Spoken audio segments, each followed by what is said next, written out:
ভাই সামনে তো নির্বাচন, বরিশাল ৫ আসনে আপনার পছন্দের প্রার্থী কি, মার্কা কি? মার্কা আমার হাত পাখা ভাইয়া।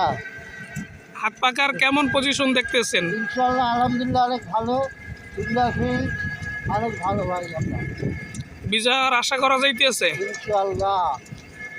হাত পাকার প্রার্থী কি বলতে পারেন? সৈয়দ ফজলুল করিম, শাইখে চরমনাই। সাহিত্য সর্বনাই। চারদিকে রিক্সা চালাইতে যান যখন আর গাড়ি নিয়ে, সবাই সবাই একই দলি, হাত পাখার জয়ের দলি আগামী নির্বাচনে হাত পাকা থেকে এমপি নির্বাচিত হবে ইনশাল্লাহ বরিশাল ৫-এ। ইনশাল্লাহ।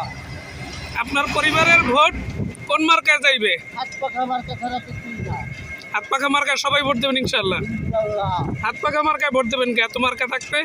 আমাদের ছোটো করে যে একই আমরা ইসলামের জন্য আছি, আমরা দেখছি একটা প্রতীক উৎসাহিত, সৎ বিরোধ, ওই জন্য আমরা হাত পাখা মার্কায় ভোট দিতে রাজি সবাই হাত পাকা মার্কার যিনি প্রার্থী তিনি সৎ আল্লাহ ভীরু, এই জন্য তাকে হাত পাকা মার্কায় ভোট দেবেন ইনশাল্লাহ। ইনশাল্লাহ। জি ধন্যবাদ ভাই আপনাকে।